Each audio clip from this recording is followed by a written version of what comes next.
Good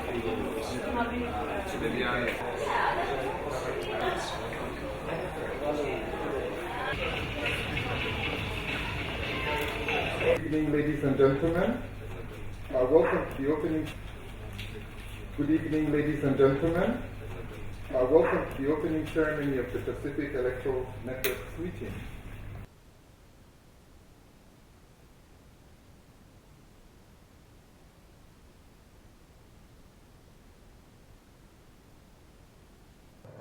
Common Electoral Network Chairman, Mr. Simon Simpson, the Director, Political Division, Commonwealth Secretariat, Mr. Kevin Kitson of AEC, Commonwealth and Pienza reps from the regional and international organization. I also note the head of the UNDP here based in Fiji, Mr. Ostad Lubrani.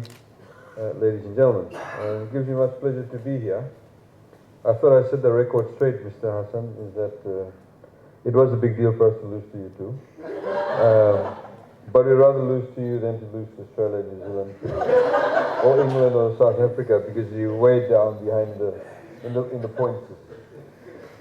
But we welcome you here. Ladies and gentlemen, I don't intend to make a very long speech, but essentially to just highlight some of the issues, of course, that you'd be discussing, and in fact, from the perspective of the Fijian experience we've had. I think it's always a very at times, I think, a difficult situation to discuss elections itself. Because when you discuss elections, there are two perspectives to it. In particular, if you have a room full of people who maybe electoral management boards or electoral officers or electoral commissions or supervisors of elections.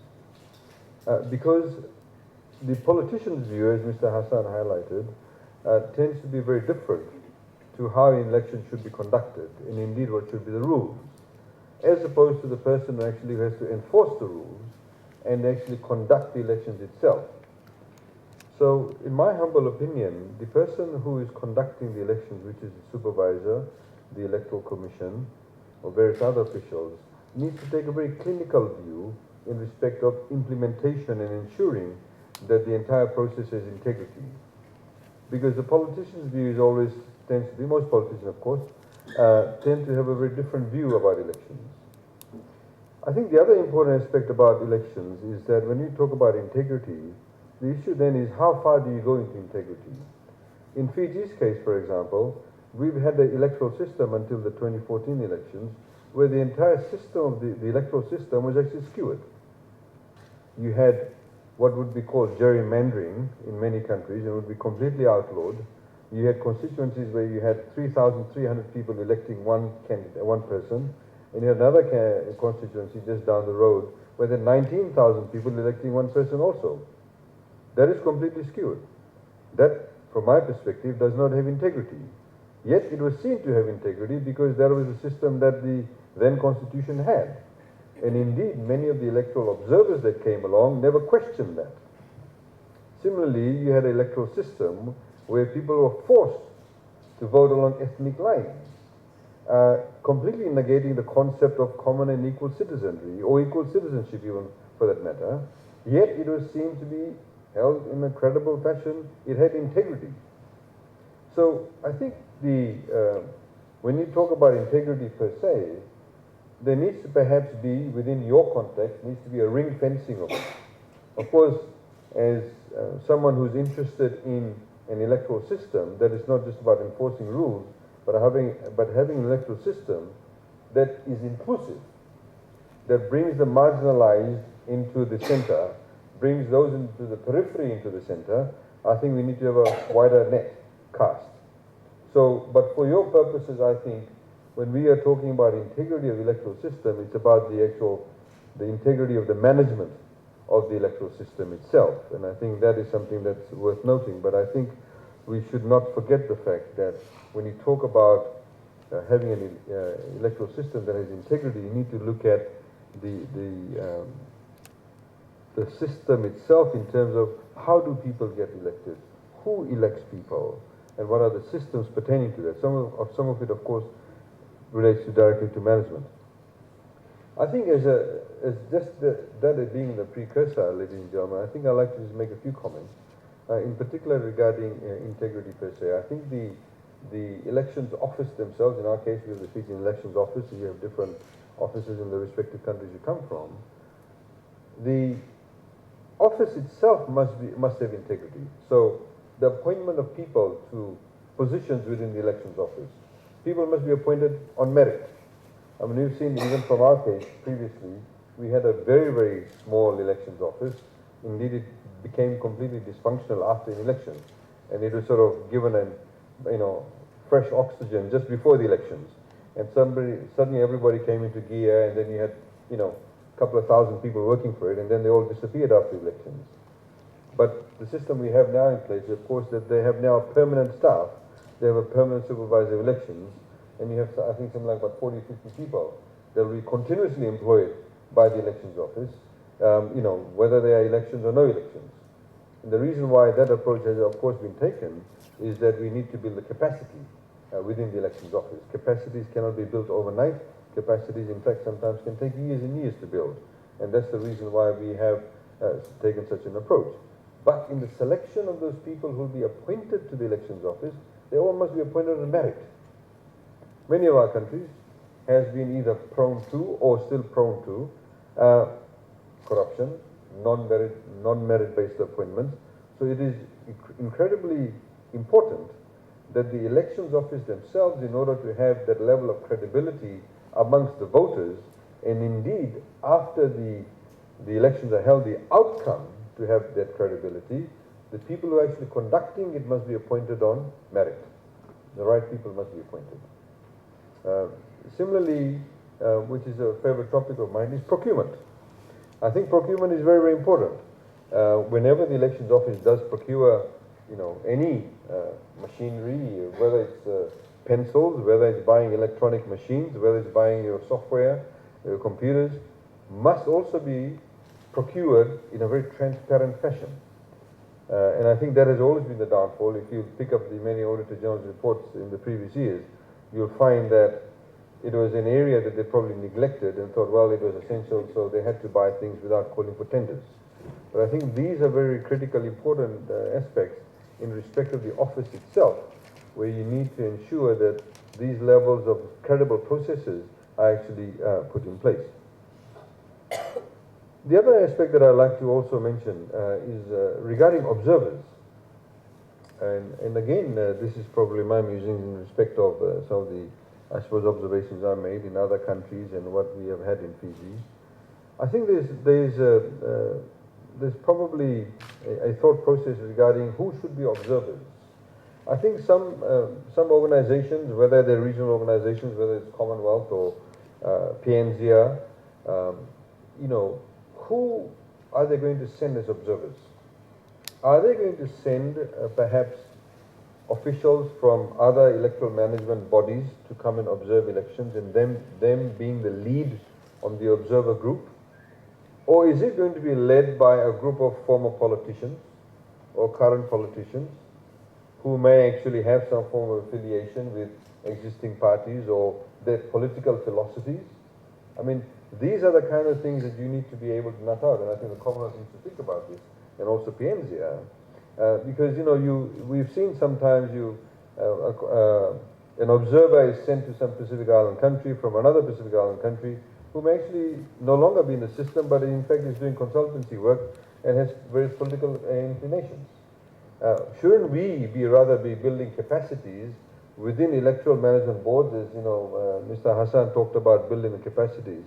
Shouldn't we be sending, for example, a rep from electoral management board in, say, Kenya to observe elections in Vanuatu? And you may have some former politicians coming in, but the EMB rep probably should be the lead, because they are the ones who know how the management of systems work. They are the ones who know, well, when a person walks in the door, this is what should happen. That actually, those kind of very practical issues feeds into whether electoral process is credible or not.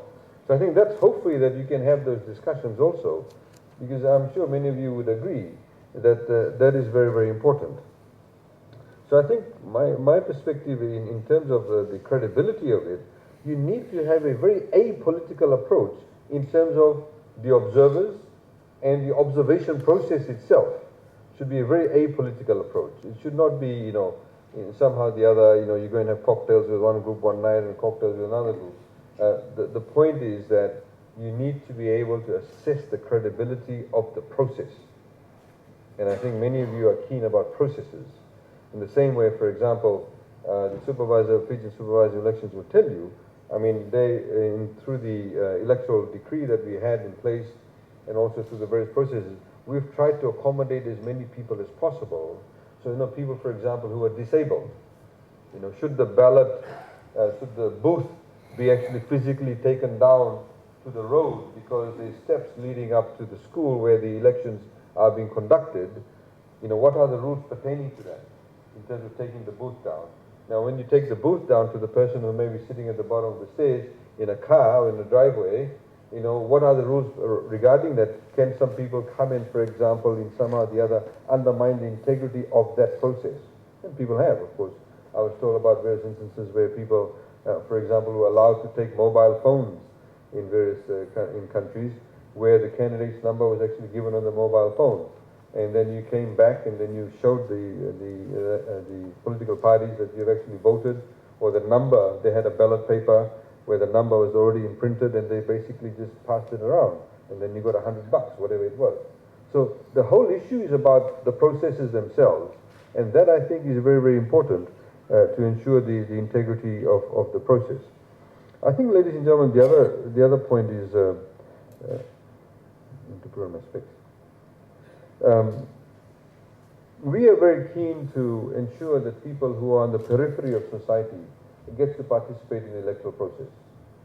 So, for example, when the new constitution was formulated, it brought into effect from the 7th of September 2013, we had the constitution translated into the Braille language. We also then had the constitution in the Braille English. And then we had the Braille e-Tauke that was done also. We're getting one done in Hindi, in Fiji Hindi. That's taking a bit longer. But the point of that, it was not just symbolic, but it was also to demonstrate that we want those people who are in the periphery of society to be able to participate. Those people, for example, who are also in the islands, those people who are disabled, physically disabled, are able to actually participate in the mainstream process. The 2006 elections, the EU report highlighted that there are a number of people who were supposed to be registered in a particular constituency, but systematically, in particular one ethnic group, those names did not appear.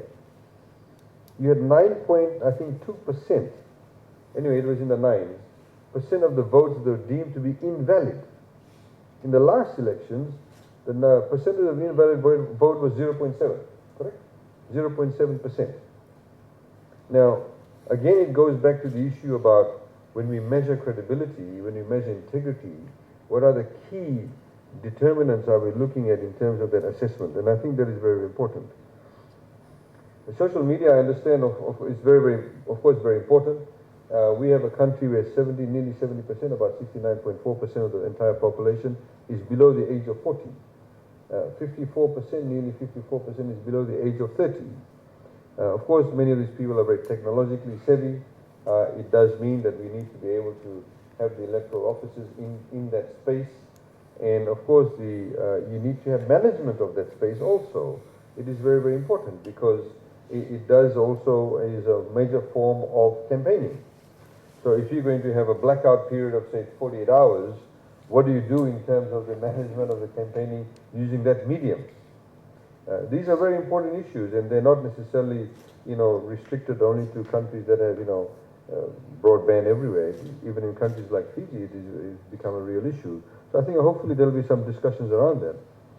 I mean, going back to the issue about those people who are on the margins of society being represented, not just being represented as voters and being registered, but also being represented by way of them being candidates. And I think that is very important, as you highlighted about women participation. We have now the highest percentage of females in our parliament, but it's 14% of parliamentarians in Fiji are women.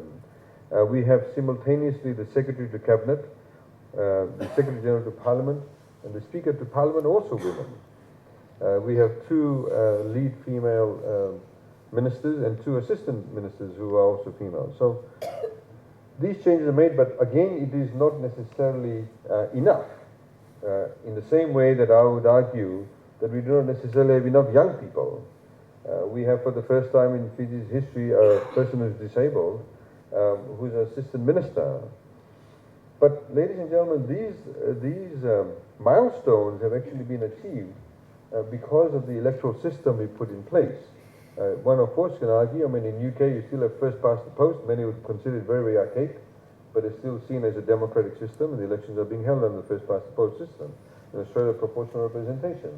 We have proportional representation in Fiji in an open list system. But we, of course, like Israel, our entire country is one constituency. We don't have individual constituency or single member constituencies. And so what we have seen that in Fiji's case, that because the country is so small, if you have the entire country as one single constituency, it means that the elected member of parliament has an obligation to look after the interests of everybody in the country. I've just returned from Frankfurt, and I was talking to the Cook Islands Minister for Finance, and he was saying that some of the electorates actually were single member constituencies. If you have 2 families voting the other way, the entire thing changes. So you actually, each family or each household is completely important, and how you perhaps even at times pander to that family's needs is critically important for you to hold the seats. So whether it is, we perhaps need to look at those type of systems that we have, and I'm talking obviously at a more philosophical level, I'm talking about electoral systems, but I think all of these actually feed in to our ability to mainstream those people who are always on the margins of society. I think, later this year, we are having the Commonwealth Telecommunications Organization Conference, where all the members of the Commonwealth are attending this. So I think it is only fitting that the next Commonwealth Electoral Biennial Conference we have should be held in Fiji too, which is in 2018. We would like to put our hands up for that, and we're quite happy to host that. And I'm sure the Secretariat will probably make a note of it. We're quite happy to do it. Of course, will be quite timely because it coincides with our election year too. So, as you know that our elections are held, it cannot be held any sooner than 3.5 years and no later than 4 years. Ladies and gentlemen, I would like to perhaps restrict my comments to those areas that I've just mentioned, but I think it is a very, very important event for all of you to participate here and put your heads together. There's obviously many things that we as Fijians can learn. Of course, some of the others would be able to share your experiences. And we are quite happy to facilitate this. We look forward to further such gatherings and conferences and workshops where we'll be able to address some very fundamental and critical everyday issues that electoral management bodies face. And we'd also like to once again acknowledge and thank our development partners, including the Commonwealth, PNZR, UNDP, and the others that have helped not just put together this workshop together, but also for the future. And we look forward to and working together with you in collaboration, because ultimately at the end of the day, it is very, very important to ensure that we have not just electoral systems that have integrity, but the actual processes themselves, which would lead to a lot of confidence. And I think sometimes we do not perhaps understand that. If you have a system that has integrity, where people actually have a buy-in and actually feel confident in the processes, then you have a lot more active participation, because democracy is not only restricted to the national elections. In Fiji, for example, we have seen there's a lack of democracy in trade union organizations, in parent-teacher associations, in soccer, football, or rugby associations. And in order to inculcate or engender that sense of democracy, it must permeate throughout society at all levels. And that is very, very important. It should not only be something that's restricted to at the national level. We need to have the process of democratization, and the process of saying, well, the best person gets a job through an independent process at all levels. That is very critical, in particular, when you have, even now in Fiji, we made education free. So we give $250 per child in the primary school. Suddenly some schools have become very rich. And suddenly a lot of the parent teachers want to become actually members of the committees, because there is money involved. So I think it is very important, therefore, at a very practical level, to ensure that that level of democratization and transparent processes are built in at all levels, and a lot of that, of course, depends on you as how you conduct your processes, conduct your offices and your elections. So thank you very much for that, ladies and gentlemen. I wish you all the best for the workshop. I have a special welcome to all those of you who are visiting Fiji for the first time. I hope you, like Mr. Hassan, go out and buy more Bula shirts. And he, of course, is missing the Sulu, which is some people will be seen around walking here with it. But welcome once again, and we'd like to thank you for being here. As you know, that we've been through a very catastrophic cyclone. We unfortunately lost 44 lives, Fijian lives, which is a big number for us. And I'm sure that even one life is a big number for any family that's lost a life. But we have recovered well from it. We're still going through the throes of it, and having such conferences and immediately after such a cyclone is also morale booster for us. So, Vinaka Bakalevu, and I wish you a very good week in Fiji. Thank you.